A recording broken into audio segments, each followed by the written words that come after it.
Well, hello and welcome to I Love Gay today. And we are in Fort Lauderdale today, and we are here with Robert Kesten from the Stonewall Museum. How are you? I am well, thank you. It's great to see you. The last time I saw you, you were out on the road promoting Stonewall Museum and up on stage talking at the Florida. There was an LGBT tourism conference, Flock, and that was one of my first times to get a chance to kind of hear more about you in the Stonewall Museum in person. And it seems like you guys are doing some amazing work out there. We are keeping ourselves busy, and there's no moss growing under our feet, that's for sure. But it's just been over the last few years. It's especially through social media and so forth. You're doing a great job of kind of getting the word out and keeping the Stonewall Museum visible. But that gives us a little perspective on kind of how that started, because it seems like it just sort of over the last few years, all of a sudden I've been seeing all these things about it. Well, all I know is the almost 2 years that I've been here. So it will be 2 years on the first day of Pride Month, so Okay. June 1st. Yeah. And in that time, we've been really beating the bushes, not only to help people understand the importance of libraries, archives, and museums, but also the importance of knowing our own history. Yeah. And so we have been doing everything that we possibly can, from programming, from being online, from speaking engagements, to make people aware of just how important history is if we want to make a better future. We can't make a better future unless we know where we've come from and putting things into proper context. Yeah. Well, it seems like you partner really nicely with a lot of folks. I know you've got a variety of programs that I see pop up. And of course, the one recently was Raising the Bars with a friend of both of ours, Art Smith with GayBarchive. But it seems like you're partnering and tapping into some of the work that folks have done to just sort of bring that to the forefront. Yes, and the reality is that what other people are doing really plays into that idea of knowing history Yeah. and why history is important.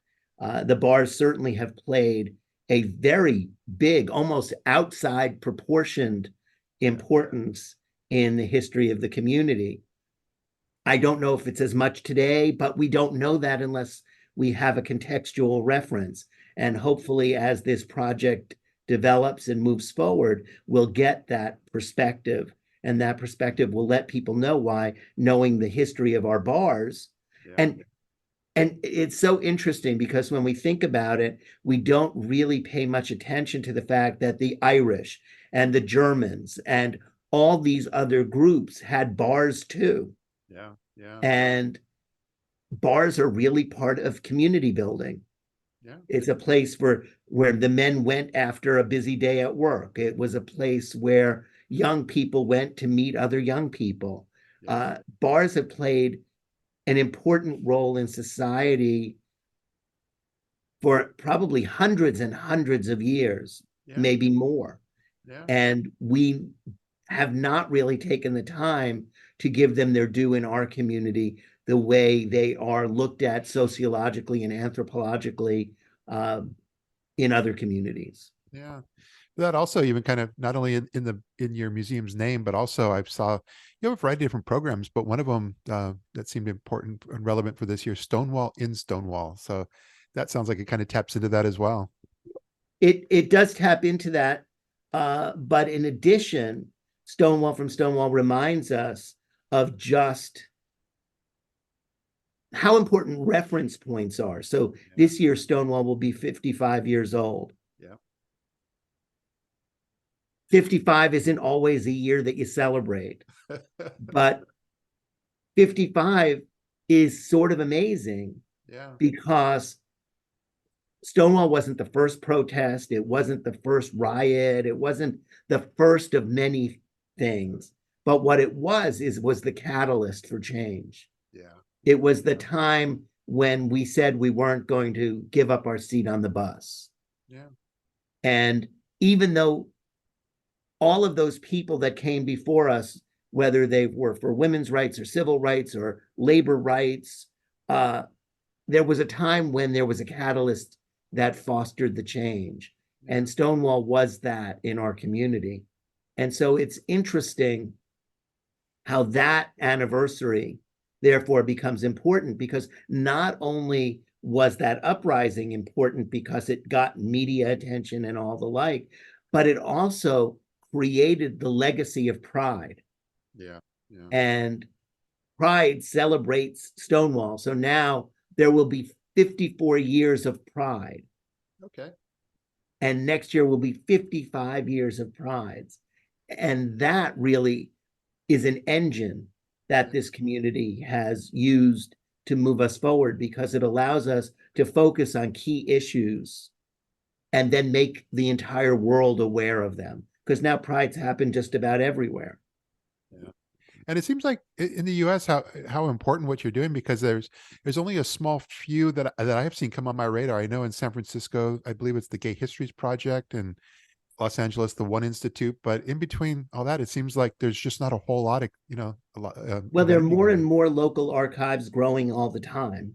Yeah. And those things are important because they can remind a community of what has transpired there. What's unique about us is that we collect nationally.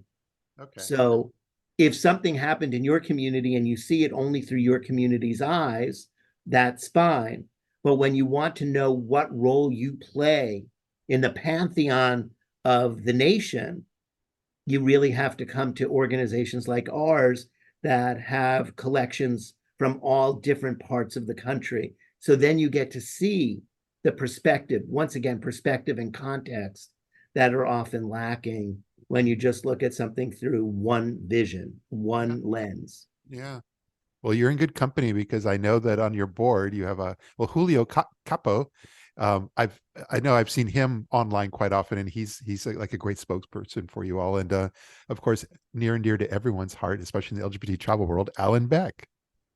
Yes, no, we have some very interesting board members, Yeah. and Julio, who is a professional historian at Florida International University, and Alan, the founder of Fun Maps and Yep. Fun Yep. Travel Guides. So yes, that makes for knowing that we have people in place who can be helpful as we navigate how to bring this information to people around the country. Yeah. I also love, though, that you're really touching into a lot of the new media and testing and trying out new things. And especially with, you have a Zoom conversation series, and you've even had brought an influencer out there on board and so forth. So, I mean, I love seeing things like that. Yeah, we had Chris Stanley Yes. on a few couple months ago maybe, Yeah. and he's probably the youngest person that's been interviewed as well, and he didn't have a book. So usually we do authors or Yeah. filmmakers. Yeah. This was a different situation, and I think that it was exciting because getting the perspective of younger people is vitally important, especially since that engine is vital in this political climate Yeah. here in Florida and in a vast number of other places across the country. And it's important that young people tell young people about what's going on around the world. Just this week, Ghana passed legislation that is just crippling for their LGBTQ community. Yep. Uganda has passed dramatically painful legislation there. In Russia, the prejudice against the LGBTQ community is fierce, and that is the case in many other places. Ghana holds a particular spot for me because a number of years ago I was invited there by the president to work on the redrafting of their constitution, where we literally worked to insinuate the Universal Declaration of Human Rights into the Ghanaian constitution. Well, clearly that is now out the window, because once you target one group, it's not long before you start targeting others. Yeah. Yeah, I know. A lot going on this year, 2024.